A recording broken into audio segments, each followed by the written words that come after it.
Bonjour à tous, j'espère que vous allez bien. Bon, alors aujourd'hui les amis, on commence l'actu avec Nicolas Sarkozy qui, vous allez le voir, nous l'a bien fait à l'envers. Ah, je vous le dis, le gars est un magicien. Alors, après avoir été condamné pour corruption et trafic d'influence, il a reçu la peine clémente de 3 ans de prison, dont 1 an ferme. Et là déjà, je ne sais pas trop comment il a fait. Apparemment, il aurait dit abracadabra, mais il a réussi à aménager cette peine d'1 an de prison ferme sous la forme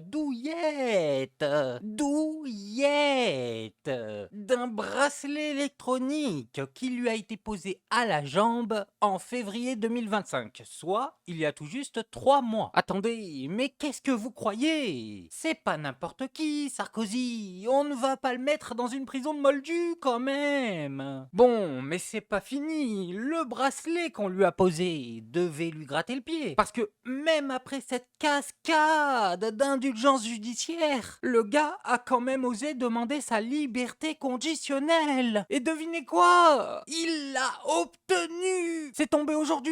Le bracelet électronique de Nicolas Sarkozy a été retiré. Sa liberté conditionnelle a été accordée. Et croyez-moi, de conditionnelle, elle ne porte que le nom. Ah vraiment? Vous nous la ferez pas. C'est Nico, le patron. Non mais arrêtez. Il a été reconnu coupable et sa condamnation, c'est quoi? Une blague carambar. Mais le pire, c'est qu'au final, quand on y réfléchit bien, ça veut dire que c'est sa fille qui avait raison. Mon père n'a jamais été en prison. Certes, il a le bracelet électrique et d'ailleurs, il va l'enlever très bientôt. Et ceux qui l'ont mis vont payer, moi je vous le dis, parce que c'est faux.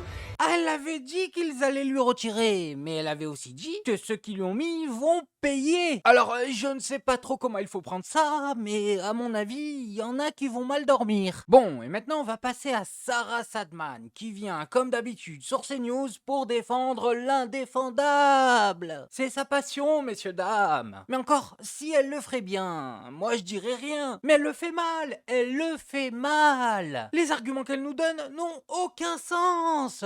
C'est ça le problème. Regardez, elle va nous défendre Gérard Depardieu. Et franchement, c'est scandaleux. C'est scandaleux. Par rapport à Maître les faits, Assou. je vais pas avouer pour faire plaisir au tribunal. Enfin là, on lui reproche de s'être défendu. C'est-à-dire, on lui dit, vous n'avez pas avoué, c'est quoi? Il faudrait le procès de Moscou. Il s'excuse, il dit, ah oui, pardon d'avoir fait ça. Il dit qu'il n'a rien fait, donc il n'y a pas d'élément intentionnel. Et ce qui m'interpelle aussi, c'est le quantum de la peine. Une peine doit quand même être juste. Alors j'ai regardé par curiosité quelques jurisprudences, notamment violence conjugale à Anglette, 4 mois de prison avec sursis pour des coups sur une femme invalide. 4 mois. Ensuite, un homme condamné à 6 mois de prison avec sursis pour violence conjugale, 2024. Violence conjugale, Adrien Quatennens, condamné à 4 mois de prison avec sursis pour des violences qu'il a avouées. Et un autre, 8 mois de prison avec sursis probatoire pour le mari violent. C'était en 2024 également. Donc comment vous voulez justifier que d'un côté, vous avez des violences volontaires sur des femmes, des coups qui ont été portés, où vous avez quelques mois de prison avec sursis, parfois en récidive. De l'autre côté, vous avez Gérard Depardieu qui aurait mis les mains sur les hanches d'une femme. Oui, c'est une infraction, non, on ne meurt pas. Et il prend 18 mois. On lui interdit de se présenter à une élection. Alors là, vraiment, je ne vois pas le rapport. Je ne savais pas qu'il avait l'intention de se présenter. Et quand bien même... Oui, sur cet aspect, c'est vrai que c'est un peu lunaire. Je ne vois pas bien comment, ensuite, la victimisation secondaire. Parce qu'il a osé se défendre et qu'il a osé dire aux plaignantes... Maître, il y a se défendre et se défendre. Est-ce que vous, vraiment, à la barre, vous auriez comme ça interpellé les victimes en les traitant de menteuses? Peut-être. Très bien, bah vous assumez. Je trouve que Jérémy Assous, mon confrère, a eu une bonne défense, qu'il a fait son travail. Il n'a pas à être pénalisé. Là, le message, c'est vous faites votre travail, vous êtes sanctionné doublement. Vos clients seront sanctionnés doublement. Donc il faut faire quoi? Il faut arriver devant le tribunal et dire mon client est désolé d'avoir fait ça, alors que, un, il ne l'a pas fait. Et deux, dire mes pauvres chéris aux victimes. Est-ce qu'il n'y a pas, je sais pas, une troisième voie? Mais elle est nulle. C'est quoi cette avocate en carton, là? Sérieusement, Sarah, fais un effort. C'est pas avec ça que tu vas nous réhabiliter Depardieu. Attends, mais tu viens de comparer Adrien Quatennens et Gérard Depardieu. Ça a juste rien à voir. Même sur le plateau, ils sont choqués. Depardieu, il a été accusé par plusieurs femmes durant toute sa carrière d'avoir fait des dingueries. Et Adrien Quatennens, il a été accusé par sa femme de lui avoir mis une claque une fois. Je veux pas minimiser la faute d'Adrien Quatennens, mais quand même, faut pas tout mélanger. Georges Fenech, qu'en pensez-vous? Moi, je pense que, toujours, pardon, Sarah, mais difficile de comparer des condamnations. Non, mais ça parle aux gens. Bon, je crois que d'abord, il faut à ce stade réaffirmer la présomption d'innocence, car il n'est pas condamné définitif. Il a interjeté appel aujourd'hui, c'est ce que nous a fait connaître son avocat. Après, sur la question de la défense, moi, je suis toujours très vigilant à ce que la défense puisse s'exprimer librement. Librement. Bon, il y a sans doute une limite à pas dépasser, c'est l'injure, par exemple, vis-à-vis d'une partie civile. Donc, il ne faut pas freiner une défense. Et il a le droit de se défendre, Gérard Depardieu. Il a le droit de contester les faits. C'est, rappelons-le quand même, la première fois qu'une star de cinéma français est condamnée depuis le mouvement MeToo. Hein, Et Nicolas Bedos. à ma connaissance. Oui, il y a eu Nicolas Bedos. Mais là, Gérard Depardieu, c'est la France. C'est une France, C'est la ça France, représente une vraiment. France sûre d'elle-même, de son talent, de sa gouaille. Sur un jean, Oui. comme il l'a été. Mais pas la même attitude, hein, on notera. En plus, Pas la même attitude, Mais vous par avez contre, raison. Moi, la question n'est pas ce qui savoir- attend Gérard Depardieu, c'est un autre procès pour viol. Ah, ça, et ça, Là, c'est criminel. évidemment. Là, Évidemment. on n'a pas fini. Mais Non, mais Ça, la question, est-ce que l'attitude, il ne s'agit pas de Est-ce reconnaître qu'on peut payer son attitude? Oui, on peut la payer, bien sûr. Oui. Si vous êtes arrogant et insolent, ce que Gérard Depardieu n'a pas été, oui, pour les juges, vous pouvez. Mais dans ce cas-là, ce sont des juges militants. Si on paye une attitude et pas les faits. Mais elle dit n'importe quoi, c'est dingue, hein. Et j'en reviens pas. Elle vient quand même de nous dire que les juges ont condamné Gérard Depardieu parce qu'il a été arrogant, et juste après elle enquille en nous disant que Gérard Depardieu n'a pas été arrogant. Mais tu viens tout juste de nous dire que les juges l'ont condamné pour ça. C'est quand même une dinguerie d'être avocate et de se contredire toute seule en moins de 20 secondes. Quant à Gérard Depardieu qui prend 18 mois de sursis, laissez-moi rigoler. On va lui mettre un bracelet à lui aussi. Comme à Sarkozy, c'est ça? Bon, et maintenant on va passer à François Bayrou et l'affaire Bétaram, messieurs, dames. Je sais pas si vous le savez, mais hier, François Bayrou de Secours est passé en commission d'enquête. Et oui, c'était le grand jour. Bon, en gros, je vous fais le résumé, sa défense, c'est que tous ceux qui l'accusent sont des menteurs. Voilà, ce n'est pas lui le menteur, c'est tous les autres. Et notamment Françoise Gulung, l'une des principales témoins dans cette affaire, qu'il fait carrément passer pour une folle. Non mais ça c'est du Bayrou tout craché. Il a honte de rien. Et vous dire que lorsque François Bayrou s'est attaqué à la seule qui ne s'est pas trompée à Bétaram, Françoise Gulung, qui dès 1995 alerte de toutes ses forces par courrier, oralement, sur les violences dont elle est témoin, lorsqu'il s'en prend à elle, lorsqu'il la calomnie, lorsqu'il la décrit comme folle, faisant là la manifestation d'un sexisme ordinaire, tristement ordinaire, car ce sont toujours les femmes qui sont ainsi visées, et dans cette circonstance, toujours les femmes, à Riaumont, à Bétaram, à Châlons-en-Champagne, qui lancent l'alerte. Il a eu une attitude que, je crois pouvoir le dire au nom aussi de mes collègues, nous a choqués, et qui, pour ma part, est l'attitude d'un homme, d'un Premier ministre qui adresse un message terrible au pays, aux victimes, à celles et ceux qui s'interrogent aujourd'hui sur la nécessité de prendre la parole. En s'attaquant à la lanceuse d'alerte comme il l'a fait, François Bayrou entretient l'omerta et tente d'intimider celles et ceux qui voudraient dénoncer des violences. Cela me paraît inacceptable, cela me paraît extrêmement grave. Ah, il ne s'est pas cassé la tête, François Bayrou de Secours. Il s'est dit, je peux pas contredire les faits qui sont rapportés, alors je vais tout simplement discréditer la personne qui les rapporte. Je vais la faire passer pour une folle. Ah bah si elle est folle, c'est bon, plus personne ne va la croire. Mais François, c'est quoi ça? Personne ne t'a mis au courant, la chasse aux sorcières c'est terminé. Ce genre de stratégie, ça ne marche plus. Mais en plus le pire, c'est qu'il a tenté ça sur le témoin principal. Ok, mais il s'est pas arrêté là le saligo. Il a tenté ça sur tout le monde. Jusqu'à Mediapart, un truc de fou. Je vous le dis, si on l'écoute, c'est tous des menteurs, il y a que lui qui ment pas. François Bayrou qui, lui, s'en est pris directement à votre journal en disant, voilà, par hygiène personnelle, je ne lis pas Mediapart. Là encore, votre regard sur la façon dont le Premier ministre s'est défendu. Eh bien, on se souvient d'un François Bayrou beaucoup plus en défense de la presse, des faits, lorsque la presse indépendante, Mediapart notamment, révélait des affaires qui pouvaient toucher Nicolas Sarkozy ou des personnalités politiques de gauche. Là, il y a une tonalité aux accents trumpistes, alors que sur le fond, il n'apporte pas d'éléments qui permettent de contredire les informations qui ont été posées. Alors, mon hygiène mentale à moi, ce sont les faits, et je vais me permettre d'en rétablir quelques-uns très rapidement.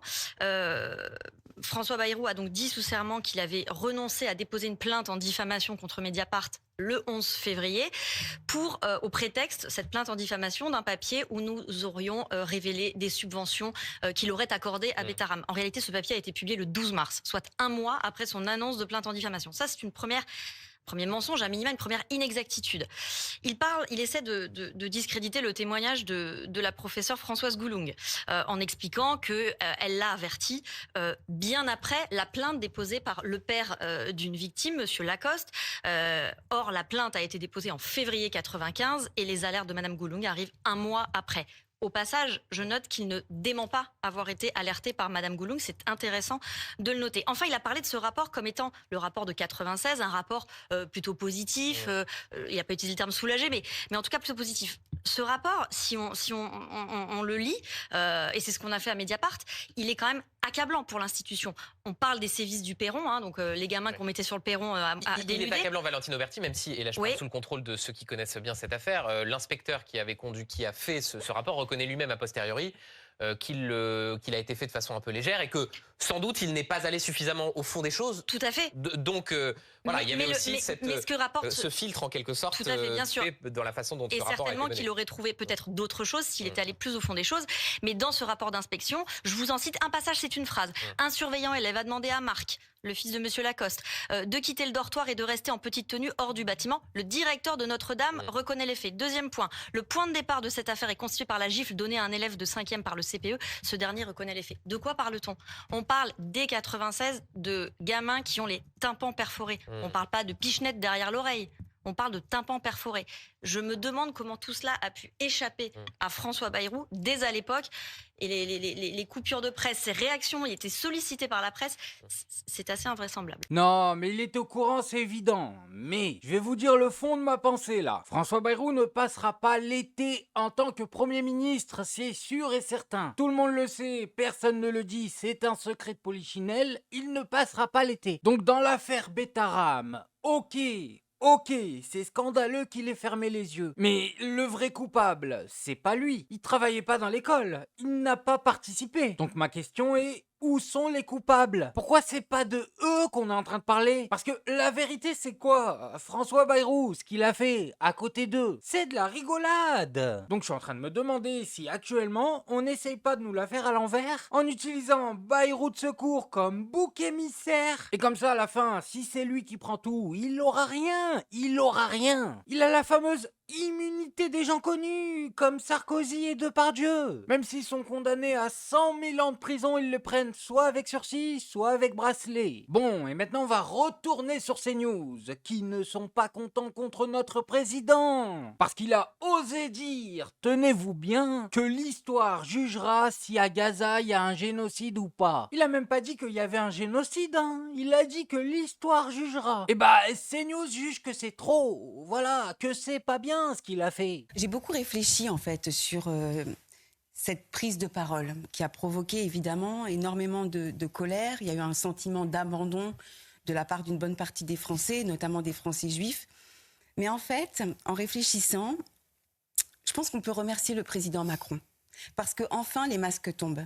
Ce qu'on attend d'un président, c'est d'être responsable. Ce qu'on attend de lui, c'est de protéger l'ensemble des Français. Ce qu'on attend de lui, c'est qu'il s'éloigne de la propagande. Ce qu'on attend de lui, c'est une vision 360 pour enjamber... C'est une parole de propagande hier ? C'est-à-dire qu'en disant cela, c'est-à-dire avec ce sous-texte-là, il laisse un trouble qui fait effectivement le jeu de LFI, qui fait le jeu du terrorisme intellectuel, qui fait le jeu il ouvre la voie de tous les ennemis d'Israël. Ce qu'il ne dit pas, c'est oui, peut-être il y a un génocide à Gaza, puisqu'il laisse cela aux historiens. Mais en fait, c'est un homme de notre temps, où on peut condamner sans dire, où en fait on fait passer de la lâcheté pour du courage, en ayant comme socle la crise humanitaire. Sauf qu'en fait, il préfère l'émotionnel au réel. Ce qui se passe aujourd'hui en Israël, ce matin encore avec des roquettes dans la région de Jérusalem, la jeunesse qui est complètement traumatisée, on n'en parle pas, mais Israël a un problème, c'est que Israël se défend avec le dôme de fer.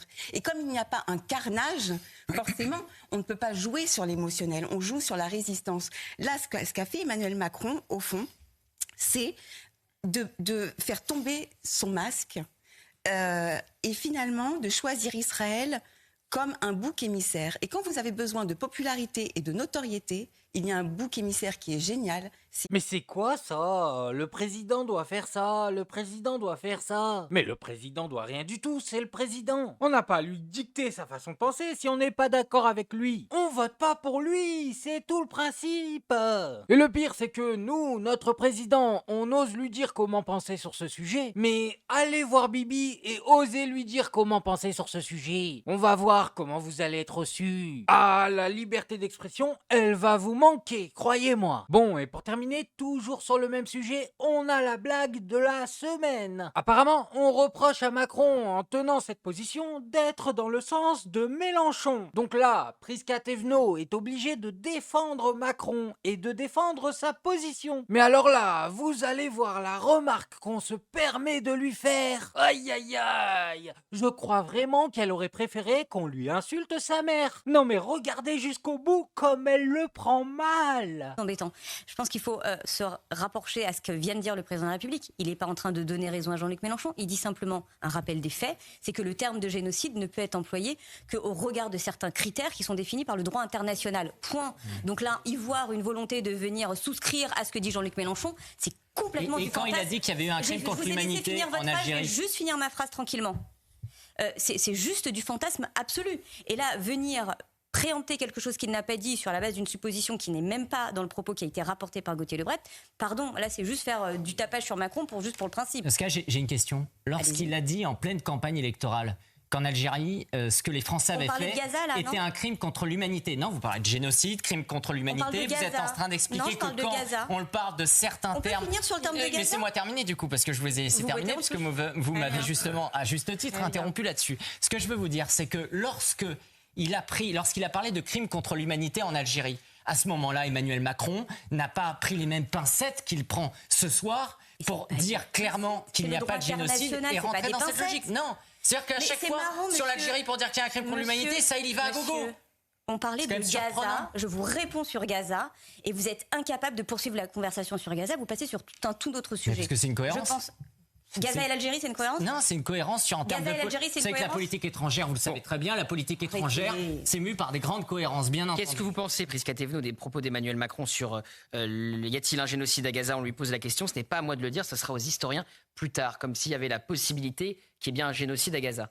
Et reprendre donc le champ lexical de la France insoumise. Non, ce que je dis, c'est qu'il reprend le champ lexical du droit international. Ah, on dirait Rima Hassan, là. Pardon? Mais Rima Hassan, ce que je veux dire, sur l'utilisation... Pardonnez, non, arrêtez. Non, mais surtout, je vous compare pas à Rima Hassan, je parle de l'utilisation du terme. Non, mais il faut pas... Là, pour le coup, c'est vous qui lisez votre prompteur. Parce que vous savez très bien que je ne vous comparerai jamais à Rima Hassan. Je suis en train de dire qu'à chaque fois que Rima Hassan est mise en difficulté, elle dit « Ah, mais non, ça, c'est le mot international. » Elle se cache toujours derrière ça. Donc... Pourquoi vous parlez? Mais c'est important de souligner. Ce que dit Éric Tegner, c'est que... Emmanuel Macron reprend le champ lexical de LFI. Pour pas que ça devienne un duel entre vous et Prisca Thévenot. Ce que dit Éric Tegner, et il est vrai, à chaque fois qu'on pose ces questions à Rima Hassan, elle répond toujours avec l'argument du droit international. C'est vrai, mais personne ne vous compare à Rima Hassan. Pardon. D'une, vous ne me comparez pas à Rima Hassan. Ça, c'est la première des choses. De deux, c'est pas parce qu'on convoque le droit international qu'on s'appelle Rima Hassan. Excusez-moi. Et de trois, je pense qu'il dit simplement quelque chose, c'est que nous avons effectivement une situation extrêmement importante, tendue, complexe, pour ne pas dire d'autres mots, à Gaza. Nous avons, et je pense qu'il faut quand même le redire, nous avons encore des otages qui sont retenus dans les tunnels de Gaza. Nous avons cette nécessité d'employer les bons termes au bon moment. Et c'est pas parce qu'on est au chaud sur un plateau télé qu'on peut s'amuser comme ça à lancer des termes. Ça vous fait sourire, moi ça me fait pas sourire. Prisca Thévenot, pour qu'on comprenne bien, Madame la députée, pour vous, il y a la possibilité qu'en ce moment, il y a un génocide à Gaza. C'est ce que dit le président de la République ce soir. C'est pas ce que je dis. Mais c'est ce que dit le président. Il n'a pas dit ça. Ah bah si. Il dit ce n'est pas à moi de répondre, ce sera aux historiens plus tard. Ben voilà, il a pas dit ça, il a rien dit, il a le cul entre deux chaises. En fait, la Macronie est lâche, mais pas assez lâche pour CNews. Et quant à Prisca Thévenot qui se fait comparer à Rima Hassan, c'est quand même un collector, hein. Ah, fallait l'oser celle-là. Et soit dit en passant, votre fixette sur Rima Hassan commence à devenir vraiment bizarre. Ah, je vous le dis, vraiment bizarre. Bon, bref, moi je voulais juste vous montrer ça. Maintenant, faites-vous votre avis tout seul. Faites attention à vous, faites attention à ce que vous regardez. Likez, abonnez-vous et oubliez pas, le petit com qui fait plaisir. Et on n'oublie pas le petit com qui fait plaisir. Non, le petit com qui fait plaisir. On n'oublie pas le petit com qui fait plaisir. Non, celui-là on l'oublie pas.